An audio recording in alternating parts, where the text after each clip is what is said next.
Fans, and welcome to a brand new edition of Cubs on Tap. I am doing my best Ron Luce impersonation tonight. It is me and the Juice Man at Juice on Tap. We're breaking down a Cubs sweep, a Cubs sweep. 3 games in a row, if you want to count Tuesdays. They just got swept out of the building in St. Louis, in that dirty, disgusting city of St. Louis, Missouri. Juice, how are you doing, man? Good, man. All things considered, they suck though. They suck. It's unfortunate because you like to beat those rivals when you get a chance, but I think it's pretty clear that the Cubs are going to lose a lot of games pretty similarly for the next 50 whatever games are left in the season here. It's going to be a similar loss most of the times when we watch these, and it's just kind of unfortunate that they wasted such a good Stroman performance in the first one because he was so damn good, and then he cramped up and was unable to keep going. And but these names in the bullpen, man, they're fun to learn about, I guess. I guess they're fun to even learn how to say their name, right? Curvin Castro in the second game, in the first game, Ullman. I mean, I think that's how you say his name. It's it's a tough spot for him to come in. Obviously, Stroman, he was great, like you said, through 6 innings. I think he only had 2 base runners through the first 6 innings, and he did allow some hard contact before that 7th inning, but nothing that was like damaging. Obviously, it was still really solid and efficient. Pitch count wasn't even that crazy either. So, I mean, I don't really blame Ross for letting him ride there. I know people wanted to get all upset about Ross leaving him in there, but when you have a 3-0 lead, I mean, what are you going to do? It's Marcus Stroman in the game, and he's facing a tough lineup. Do you trust a lot of these bullpen pieces that a lot of the bullpen obviously was kind of jetted out of town here? Literally, Jed did it, but got these guys out of here on Monday. Before we kind of get into the games, though, Juice, you weren't on the show with me and Ron the other day, and I really want to get your thoughts on the trade deadline itself, because before I ask you that, there was something that I didn't mention on the show with Ron too that I felt like I should address here, because I wanted to mention it and I just didn't get there because we were too busy about talking about the guys that we got in return, the guys that we shipped out, and the guys that we didn't, the major pieces like Wilson and Happ. And one of the things I didn't mention was I really thought, and one thing I was disappointed with was there weren't a lot of ancillary pieces shipped out other than the bullpen arms. Like, I thought that there could be some other spots that the Cubs, take advantage of and try to trade. And maybe Jed was trying, and like the same situation with Contreras, and didn't get rid of, the Ortegas and the Wisdoms of the world. But like now, I mean, you saw it now today with Bodie getting demoted. Like, where are these guys going to play if we want to see action in the second half from some of these minor leaguers that we were expecting to get a chance to see in the second half? Like, where's the playing time coming from? So that's something I really wanted to mention in the last show that I didn't get a chance to. That's one area where I was a little bit upset about. Not upset, but just kind of like wondering. But yeah, Juice, before I go too far off the deep end, man, give me like your thoughts on the trade deadline itself. Yeah, I mean, we talked so much about the deals that were done prior to deadline day, and I thought that it started off really solid. I mentioned on that show that the best case scenario was Juan Soto not being traded. And I thought that because he was traded, it ruined every bit of prospect capital that was going to be returned on Wilson Contreras, Annie, and Happ. I know a lot of people are upset with them not dealing Wilson Contreras, but I do think that this was a case of the market never evolving for Jed. And we talked a lot on this show about Wilson Contreras and how much he means to the ball club, right? Christopher Morel is a guy who's talked about it in depth, where he's managing and kind of, holding his hand throughout this process of being a major leaguer.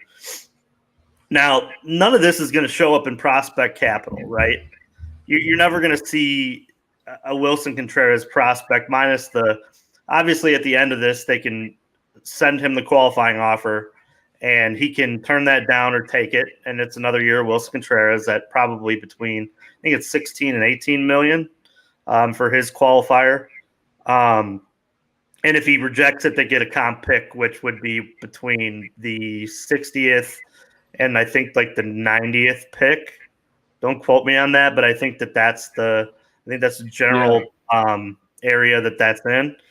But it's like competitive balance B, yeah, I think, or so, yeah, whatever that is. Yeah. And then that also allows for just underneath $1 million worth to be added to the player pool for them to sign as well, which, as we saw this year, was, heavily needed considering that they threw Jackson Ferris, close to $3 million just to get him into the building as a freshman. Going to be freshman for college. So, yeah, I think that while everybody's doom and gloom, I do think that if it plays out the right way on Wilson, they're going to be able to have a pick within the top 3 rounds that is going to maybe bring you something back. There will be the player pool money that we're going to be able to talk about and sign some players with that we do sign in free agency. And on the flip side of that as well, there'll be a market maybe for Ian Happ next year.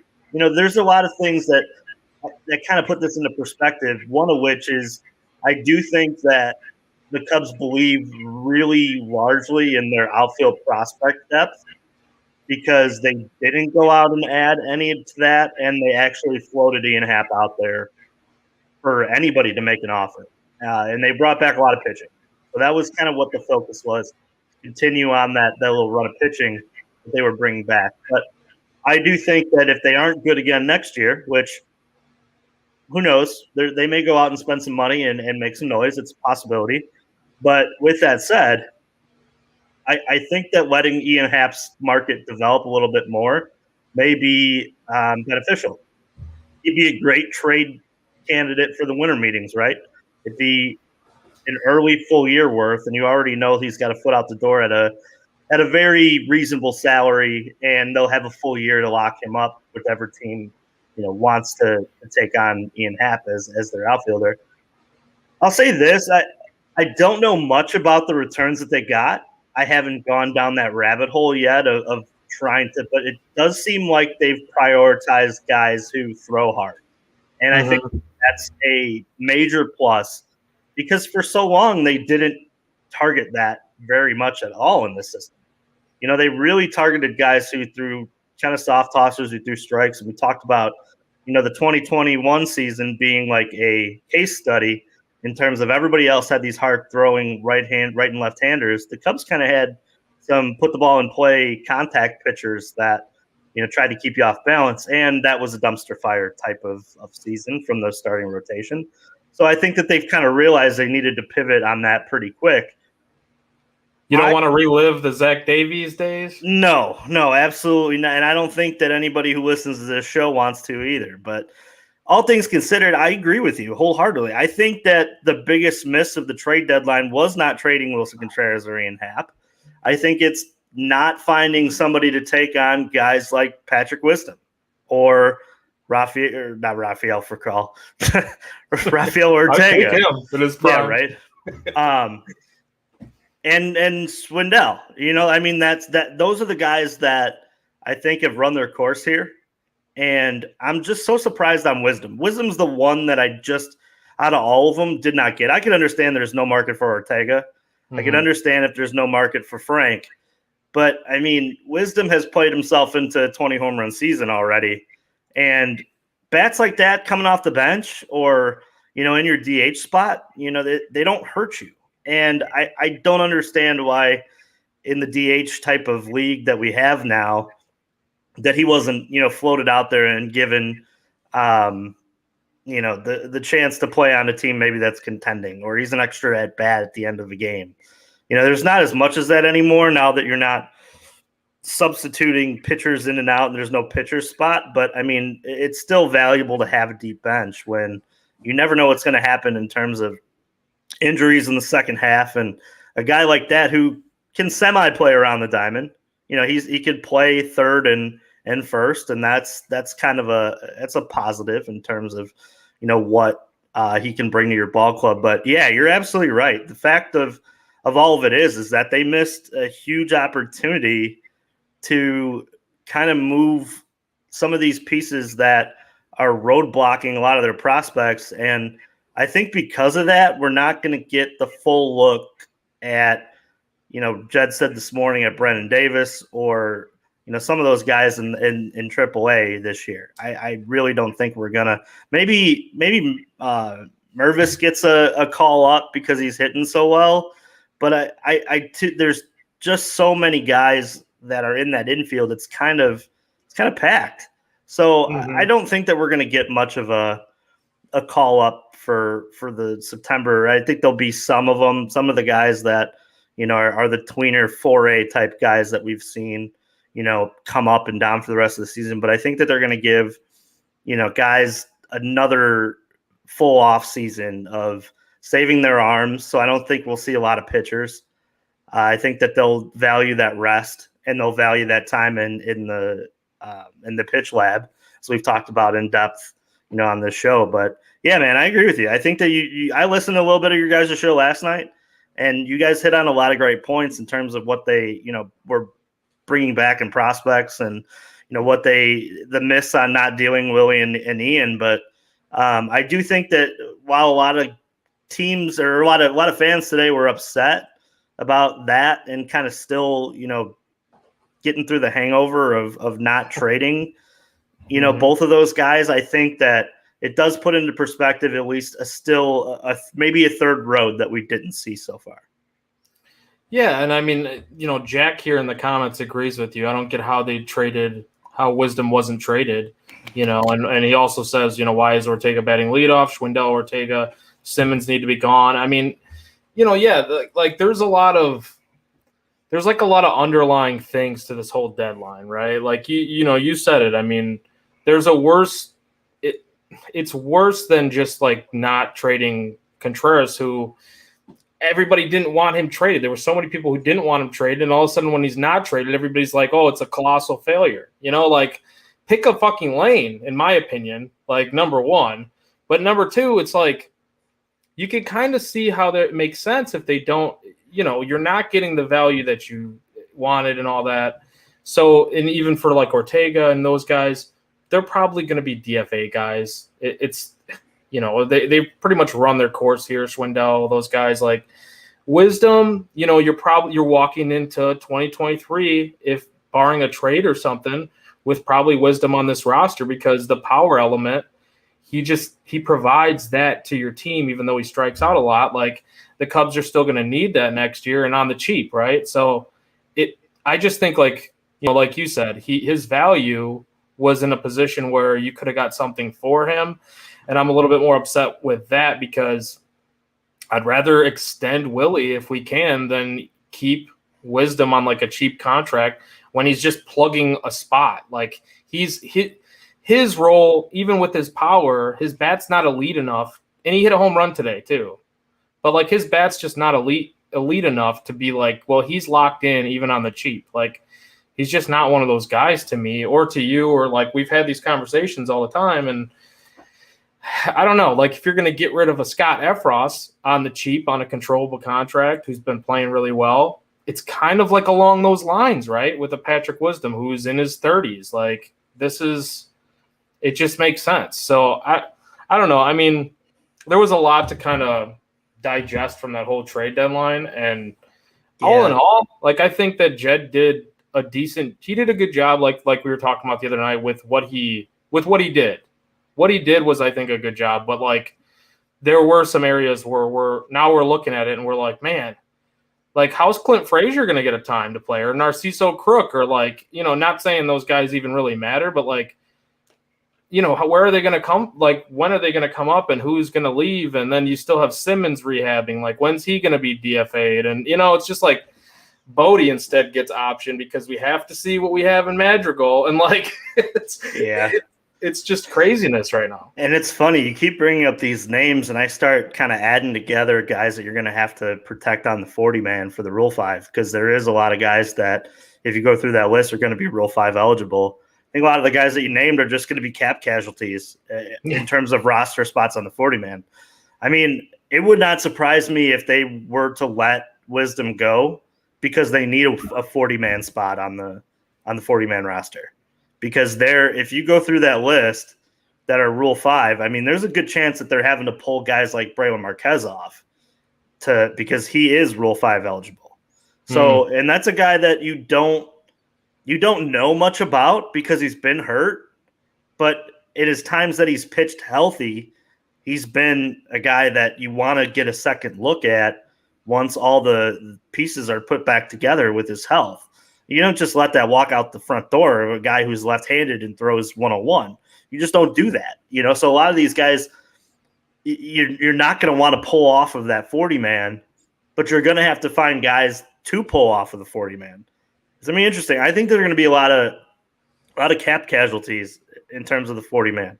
A lot of cuts that we're going to look at like, yeah, they need to clear this before the December, deadline to get the men on the 40, to get the guys they want to keep on the 40-man.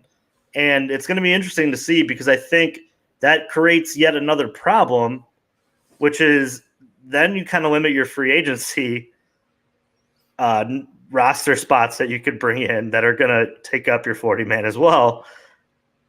So it's interesting to see how they're going to work this roster. I think that post-trade deadline, that's why I was so excited for them to just full sell off again for lottery tickets in this second, half, just for anybody. I mean, this could have been low A, young, low upside, but at least it gets a guy in your system that maybe isn't Rule 5 eligible, but it clears the spot. And I think that was the biggest kind of mess up of the whole trade deadline that no one's talking about is the fact that this thing's looming and they're going to have to find ways to keep these prospects. And maybe they feel confident about a lot of them. Maybe they feel confident that they've talked around the league and a lot of these guys aren't going to be, poached to another team and then put on there because that's the rule. Once you go into this Rule 5 and you make a pick, they have to stay on your 40-man. That's the rule. Mm-hmm. So maybe they Otherwise feel they get sent back. So, I mean, yeah. Maybe they feel like a guy like Braylon Marquez hasn't shown enough to the league to where it would warrant a 40-man spot. Now, there's going to be 6 or 7 teams that are in the same position as the Cubs, right? Where they're rebuilding. They're looking to just add prospects into their bank or on their MLB roster just to fill innings and see if they get a chance to, show something that they couldn't show in a different system. So I think that it's going to be a real interesting game that they're going to have to play with the roster. And I think a lot of it's created from the little moves that they didn't make. Yeah, absolutely. I mean, you touched on a lot of great points there. The Rule 5 eligibility is like, I was looking at some of those minor league guys, and there's a lot of names, even past Braylon Marquez, that it's like, do you really want to let this guy walk? Like, right. And they're not quite ready for, a major league shot, but it's like, you got to protect them. So I do agree with you, man. I think there's going to be a lot of tough decisions, and that's why it's going to be so interesting to see how this plays out with, even the trade market in the offseason. Because I feel like, yeah, we didn't get the trades that maybe we wanted here at the deadline, but I think there will be some trades going on here with Jed and the Cubs in the offseason, and that's something that we really haven't seen a ton of during like Theo and Jed's time here with the Cubs. Like a lot of offseason trades, we haven't seen that, but maybe this is the year that's a possibility. And they're going to have no choice. They're going to have to. It comes down to it. It's a numbers game. And I know we've sat on the show and I've ran the numbers myself. There's a lot of names that they're not going to be able to cover up if they don't make trades. So yeah, you're right. You're absolutely right about that. And maybe that means we have some really nice talent. Like you trade multiple guys that you can't protect, but you acquire one really MLB ready piece, and you've got all these lower level guys that are still like churning their way through the system. So it'll be interesting. I'm not saying that's going to happen, but that could be a possibility. But yeah, Juice, as far as today goes, I mean, we're a lot more interested, I think, in what happened at the deadline and what's going to happen in the offseason as normally is the case. Like the Cubs, man, like as far as the team on the field, it's nice to see Willie, hit that homer. Game 1, you're feeling good.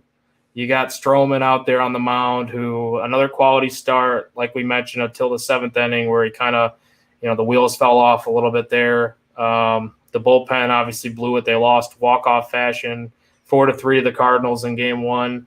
Before we talk about Game 2, any real takeaways from Game 1? I mean, no, it's good to see Stroh throw the ball well. I mean, we've talked about two guys, one on the pitching side of it and one on the hitting side of it, of making it cool to play with these guys. And Stroman was my, hey, kicking in gear type of guy that I called out on the first half show.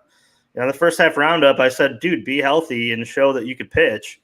And maybe your recruiting makes more headway than it did last year in a normal offseason. It was good to see him go out there and shove like he has for the last handful of starts. And I think on the other side too, if you talk about Nico Horner on the batting side, he's absolutely done that. And Chris Morrell, while he's struggled a little bit as of late, it's a matter of he's fun. He makes a lot of plays in the field on the bases that help you win ball games. And they've kept another fun guy without trading him in Wilson Contreras, which is another piece that people like to play with because of his fire, because he cares. It's you're not getting any fake baseball love out of Wilson Contreras. He loves to be a Cub, and he loves to play here. And who wouldn't love to play with that? Who doesn't want to be with a guy like that? Who doesn't want to? I know the numbers on his pitch framing as a pitcher. If you're coming here, it's probably a little different, but with the DH in place now, it's a perfect opportunity for him to age into that position, and for them to give guys like Gomes and PJ Higgins more time behind the plate, who are better at it. They're better framers. They've gone through the ringer and they've been catchers their whole lives. So if you start to look at Wilson Contreras as he converted over from a third baseman, that's the hardest thing to learn. It's the hardest thing to learn pitch sequencing, and he still is learning how to frame. I'm sure every day he's taking in different advice from Rossi and from the coaching staff. But it's just a perfect way for him to save his legs and extend his career by being a DH, and it checks one thing off the box that you don't have to worry about, especially being a National League team. This is the second year that this has been, second or third year that it's been a DH run National League. So a lot of these teams haven't made the adjustments even yet on having a guy who's sat there for a very long time. It's just been an extra outfielder, an extra infielder, just an extra bat that they feel comfortable putting out there. The Cubs may, by extending a qualifying offer and getting more time to extend Wilson on maybe a more team-friendly deal, I think that it would help them out. I agree that I think that the move for the Cubs in the offseason is to extend the qualifying offer and see if anybody wants to take him at that money or more money and get the pick if that's the case. But Wilson Contreras at a middling deal for another year only buys you more time on the roster that you don't have to fill the holes. So absolutely, I think that ends up being a good move for them. But yeah, it was good to see in that first, game for Stroh to have a good run, and for Willie to, be obviously have the weight taken off of his shoulders of being traded and to get into one. I know he had a double or triple the other night too. But yeah, it was good to see him come out and have a nice series after the fact of all the rumors and the uncertainty behind his whole run of games here and run of weeks. Yeah, it's been a run of games too. The media, when you're constantly hearing it, I can only imagine just the human side of it, what you're going through. We all knew that was definitely weighing on him. I mean, his struggles in July, he does tend to tail off mid-season to late season as far as his offensive numbers. year over year, but there's no reason, like you said, with the DH involved, that he can't age gracefully as far as a hitter goes. And like, look at Salvador Perez. Like, I'm gonna stand on this hill of the Salvador Perez. Like, I don't think, because his power really started to come around, later in his career too. I mean, he had power, but like the big home run production, I don't think Wilson Contreras has truly hit that potential of like a home run hitter yet, because he's so focused on being adequate or above average defensively, trying to be, because it does, like, I think it does come harder for him to be a pitch framer, to be a game caller, to, all that. And there's nothing wrong with that. Like, there's a ton of guys that it comes hard for. Me and you, we could never fucking do it. So as I'm sitting here saying that, like, it's truly, truly difficult to do, like in the major leagues, just from an outside perspective. Like, the good ones are the good ones for a reason, but like, he definitely can be that guy. Like, even if it was like a 2 or 3 year extension, he obviously wants to be here. And like you said, it fills a need for next year for the qualifying offer. Go ahead and let teams try to take him away. I think he'd probably rather stay here and probably would accept the qualifying offer because he likes it here so much. Like, you can see the relief on his face and just in his words. So why not just go down that road now? I guess we'll see what happens. But and it's twofold too, right? Because at the qualifying offer, he won't be making the huge contract that it'll still be a good amount of money, right? But also a team in the last 5 years that has been lower than 12th in defensive runs saved has not won the World Series. So you're taking a guy off of the field who, I'm not going to say that Wilson Contreras is bad defensively. He's very good at throwing to the bases. Mm-hmm. Behind the plate, blocking balls and calling a game and framing is where he kind of struggles. But it also allows you to have a defensive catcher back there and be strong up the middle. I've been talking a lot about the South Side and what their problems have been throughout this season, just trying to relate it to what we watch in Chicago. And a big problem with the South Side is that they have guys out there up the middle who are inconsistent defensively.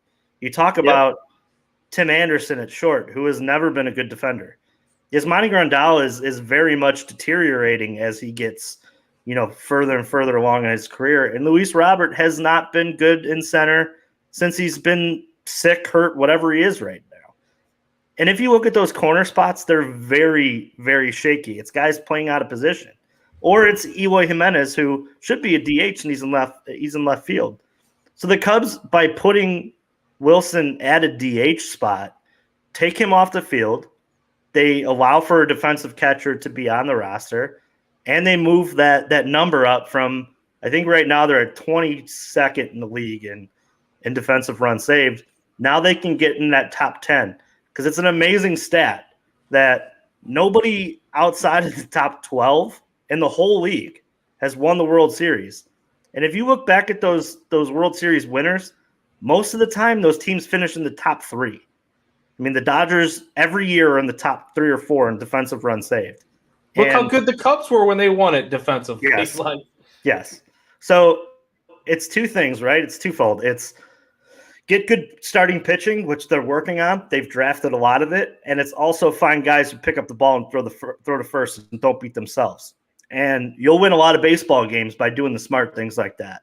And to think that Wilson is a guy that could age gracefully into that DH only helps the Cubs in that aspect. And I think that that's opened the door for him, I think. If he wants to remain being a Cub, he's going to have to make that sacrifice to not be behind the plate so often. Maybe he's at the DH spot 3 or 4 times a week opposed to being behind the plate 3 or 4 times a week.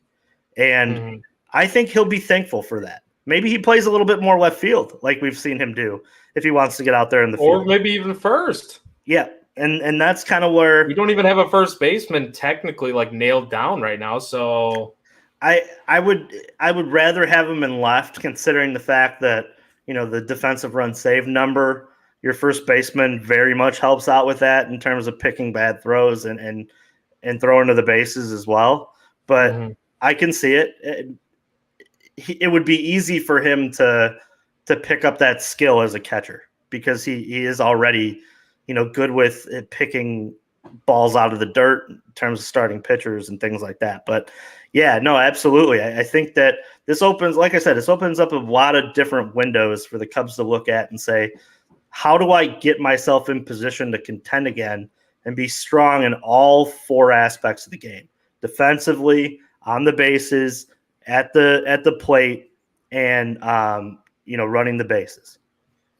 Yeah, it's truly like, I think it's an undervalued thing about the game right now is defense and pitching. Like pitching, obviously everyone knows you need pitching, but there was a guy that I was talking to the other day and he's like, well, they're trying for the pitching and defense angle. We'll see how that plays out. And it's like, that's actually like, you need that. Like, I think you're looking at it as like a joke, not you juice, but like some people are looking at it as like defense. Oh, really? They're going to build their team that way.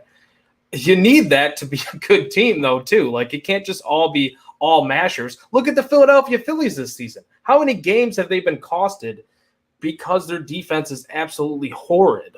I mean, if they had any sort of defense whatsoever, they'd probably have an even better record than they do right now, and maybe contending for the division. I mean, they're in the wild card, but like they'd probably be in the division mix too, even as good as the Mets are. But that said, though, like game 2 here, Juice, I kind of want to look to that second game too.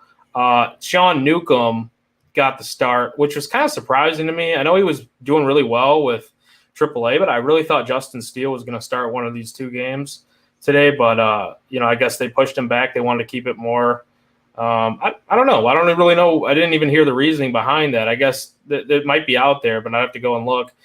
Sean Newcomb got the start, though, versus Quintana. Former Cub, Patrick Wisdong, first inning bomb. So that was pretty cool. And then Arenado, though, 2-run tater, came right back with it. Cubs down 2-0 or 2-1. That score stood until the 7th inning. Newcomb came out of the game. He took like a liner off of his hand, it looked like.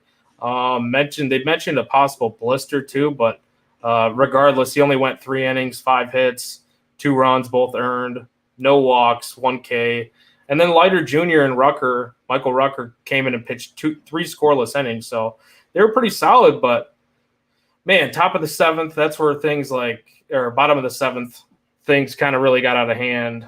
Not a horrible job by Newcomb, but I mean, he worked himself into trouble a few times when he was pitching, but Seiya looked like, well, actually, this is the top of the 7th. Seiya, he looked like he had a fair ball down the right field line that would have been a double, or at least like knocked in the run from second.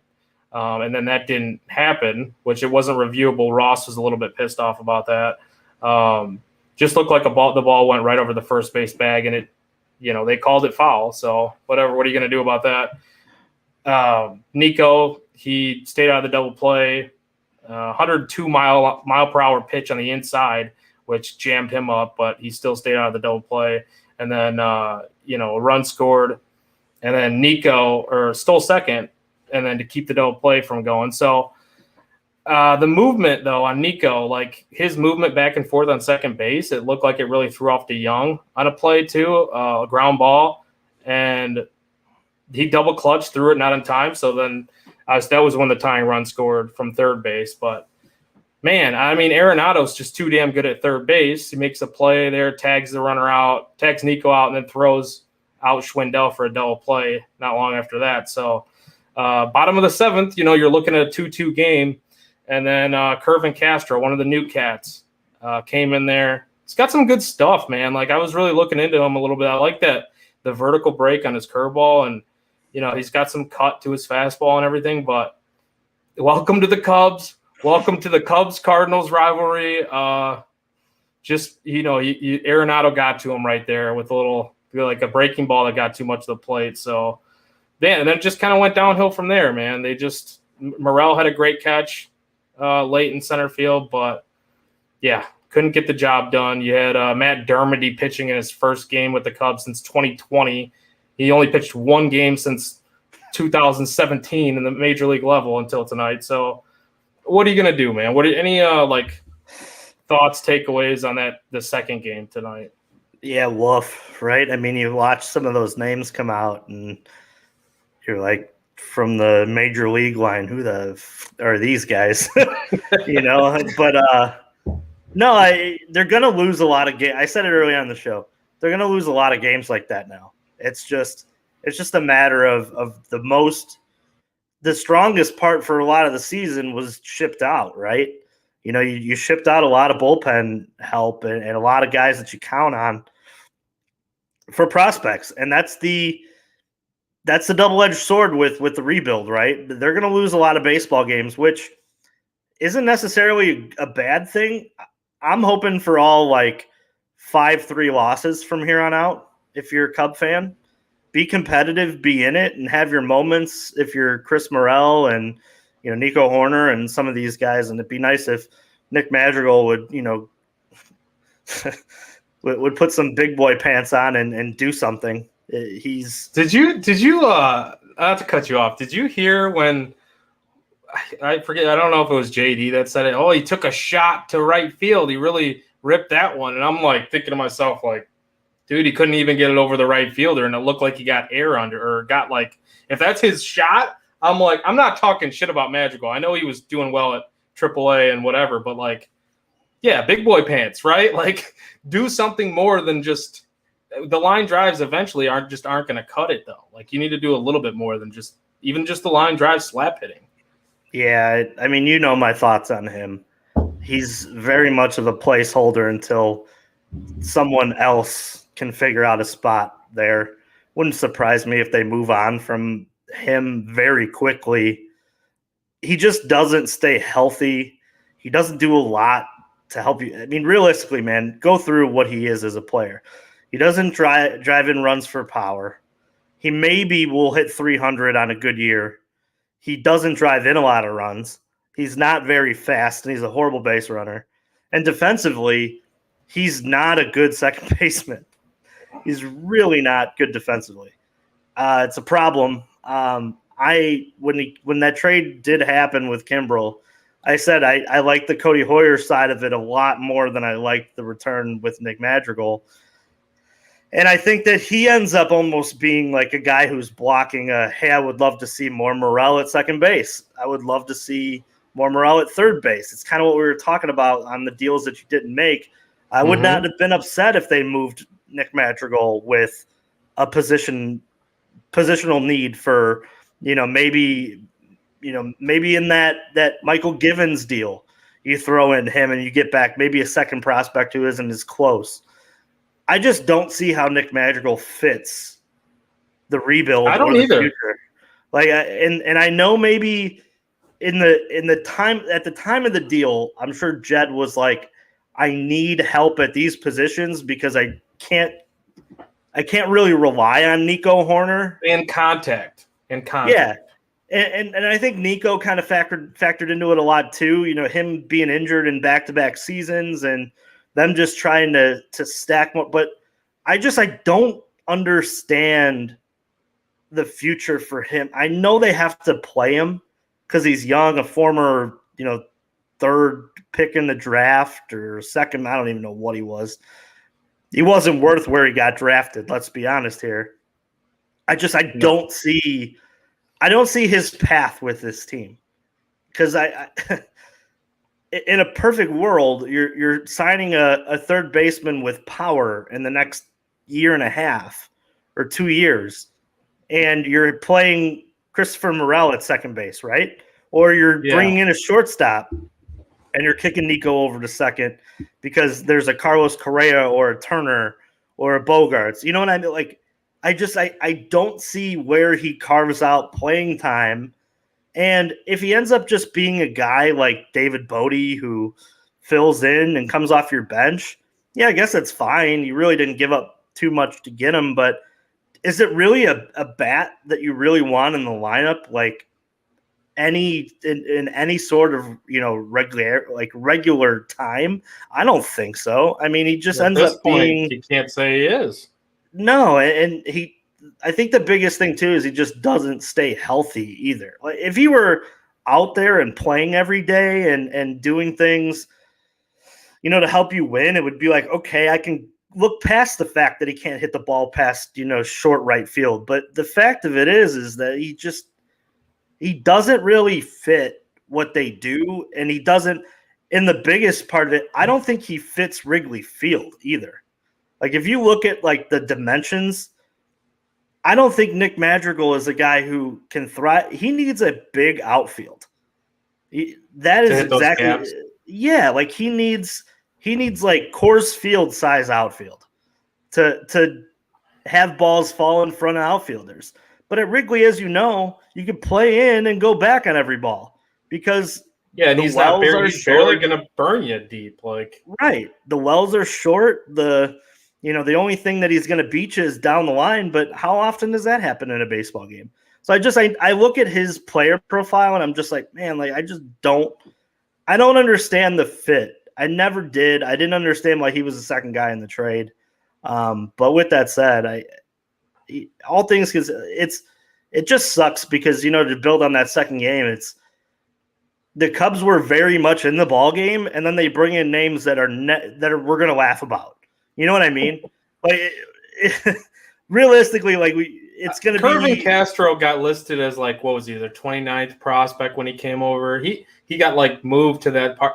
Castro could be a piece down the road in their bullpen, which is fine. But like outside the guys of that, who pitched outside of that today, like we're gonna laugh at the fact that we watched Leiter Jr. pitch as much as we did this season.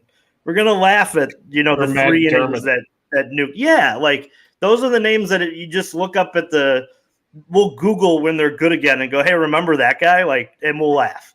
That's exactly what it is. But it just sucks because it's some of these guys contribute. They get, they stay in the ball game or they get a lead. And then these guys who don't belong, those are the ones who give up a nuke and it's 7-2 before you even know. But yeah, that was today. And in a nutshell, it's okay. Because as I said earlier, from here on out, 5-3 losses, be as bad as you can and have the most chance of getting, the top pick. Because there's no reason now to win baseball games. I hate to say it, I'm in full tankathon mode right now because why? What do we have to root for wins for? When you get shit stomped by the Cardinals, 3 games you lose in St. Louis, it's hard to really like root for this team. I hope they win the game that Ron goes to on Sunday. That unfortunately I won't be going to with him. Or Monday, like I will be at the game Monday, so I hope they win that game. So like there's those games. Outside of that, it's like when you get shit pumped by the Saint dirtiest, disgustingest, most disgusting. That disgustingest isn't a word, but we're gonna pretend like it is.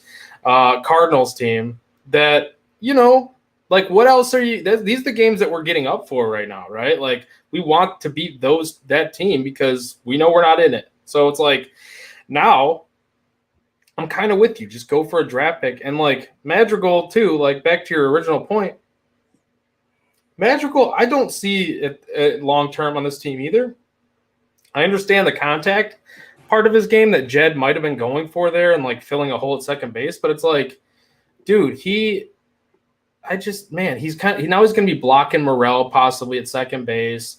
You already had to send down David Bodie, who cares about that really that much? Like he's not a part of the long-term future either. If he does become like a bench bat, cool. Like I'll be happy with that. If he's a contact bench bat that you bring up with like, 2 outs and runners at second and third or something, you just need a knock or you need a contact play when there's like no outs and a guy at third or something, like fine. Sure. You know what I mean? Like there's situational baseball where he makes sense, but like power wise, like, are we ever going to see that? I doubt it. Like there's guys that I think even Lucas Giolito was saying he's got more power than you guys are even aware of. We see it at practice all the time. And I'm like, okay, but no one has seen it outside of you guys at practice. Like it's never blossomed in a game. I don't think he hit one at AAA. So it's like, I mean, in his rehab stint here where he was knocking the cover off the ball, but it's like it's just average, batting average. So it's like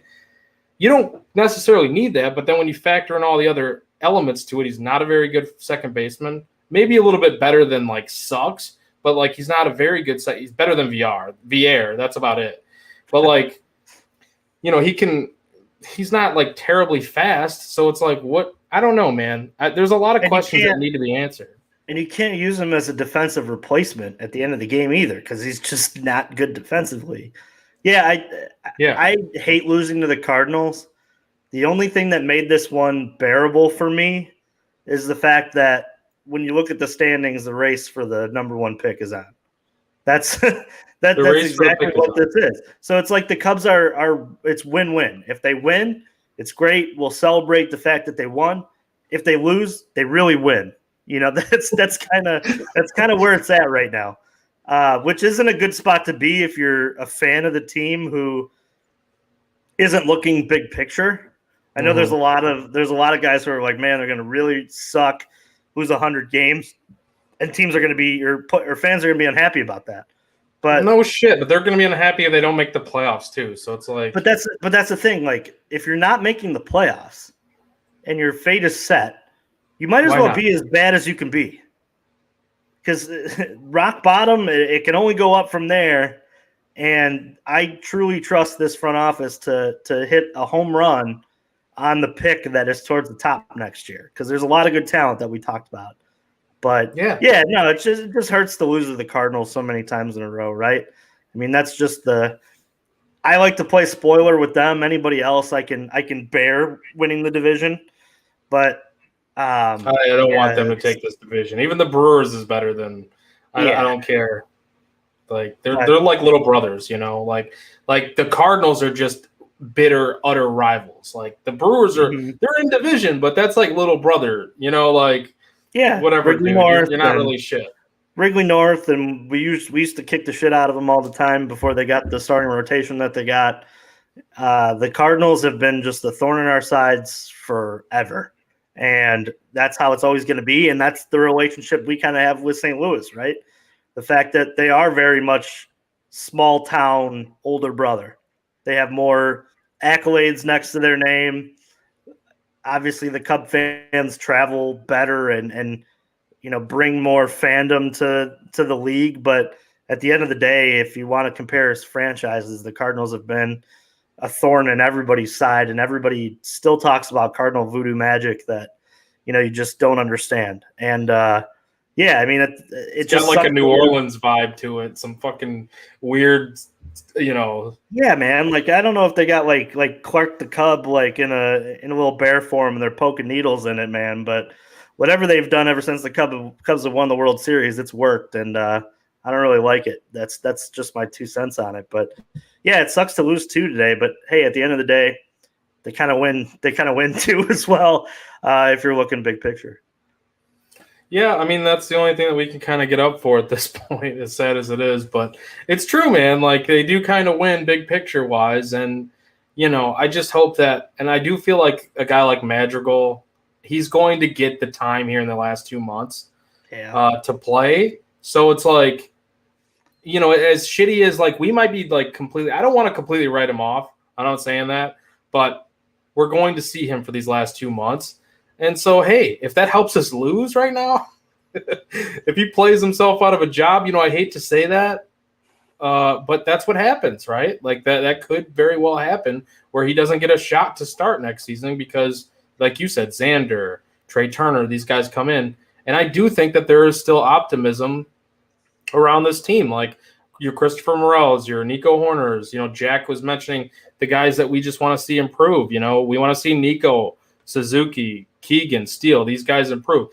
Marcus Stroman was pretty lights out through 6 innings today, and that's something to be positive about.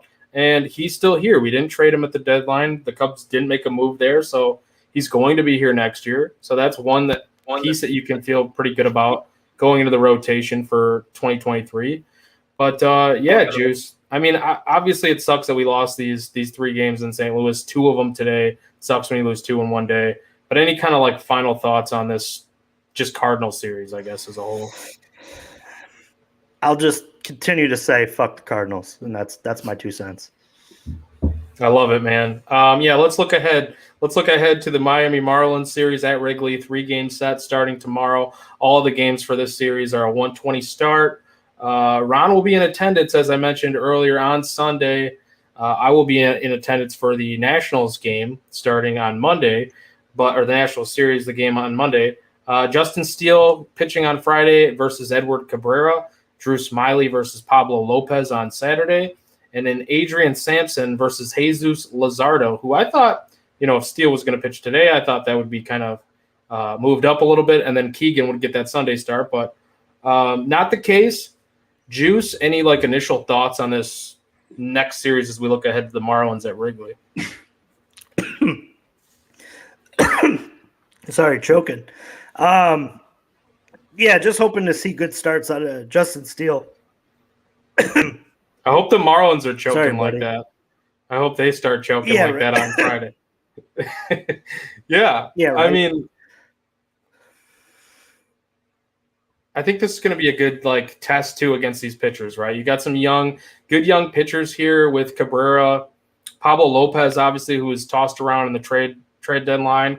Jesus Luzardo is a guy I love. He just came off the IL. I really wanted to go to that game on Sunday with Ron, really, really bad. And I know you might have went to. You might have been going to that game on Sunday, and that would have been an excellent game to go to against Keegan Thompson. But we'll check back in, Juice. How are you feeling now? Is the water down? Yeah, no, good now. I don't know what happened there, but no, yeah, I'm just hoping to see a good outing out of Steele. The end, I'm going to have the same thoughts going into every series from the rest of the season. It's just don't embarrass yourself. Just try to win a ball game every day, and if you don't, try to learn something that can carry you into 2023. Get good, have good at bats. Keep taking your game to the next level. I think guys like Keegan and Justin and Christopher Morel and Nico, and obviously Seiya Suzuki are in good. They're in good situations that they don't have to play with the looming part of pushing to make a playoff right now. You can play free. You can play to learn. You can make mistakes. You can, go out there and boot a ball and know it's not the end of the world. Don't do it again, but, learn what you did wrong and fix it. That way, when it's a year from now, 2 years from now, when it means something, you're doing all the little things to win games. And I think that we need to watch these last 2 months with an idea on learning what these guys are good at, what they're not good at, what they need to work on going into, the off season. And it'd be great to, kind of round out a report card, a little thing to work on going into the off season for a lot of these guys. If it's not adding weight or, getting better defensively, being a better base runner, I think that's how we need to watch these games for the next 50 whatever that are left, and play like you're a chip in a chair at the poker table. It doesn't matter. Play spoiler. Have fun with it. Have little side games that get you going for each day. I think the hardest part for the Cubs in this last 2 months is going to be getting to the ballpark and finding an intensity. Finding that drive to go out there and perform and win a game. It is so easy to ride these next 50 out, knowing that there is no expectation. It'd be nice if they could find little side games and, play spoiler and get into these big games against teams that are going to be in the playoffs and win a few and play, and maybe they're the reason the Cubs or the Cardinals don't make the playoffs, or, they make Milwaukee earn 3 games at the end of the year, or whatever, whatever these end up being, that you can take and bottle up and feel good about it going into the off season. And then you'll be able to, build on it and then come back next year with a clean slate and maybe some more pieces that, kind of allow you to compete a little bit better in this division. And but that's my full game series prediction, whatever to look for. And that's going to be my series prediction for probably the rest of the year. And with that said, I'll just say, go back to episode whatever this one is if you want to hear for all my series previews for the next couple. No, I'm just kidding. I'll give my thoughts for each series, but I won't even ask him next time. It's going to be very no, but it's honestly, man. I feel like we've been on this show, and it's obviously we had the trade deadline, so we had a lot to talk about today.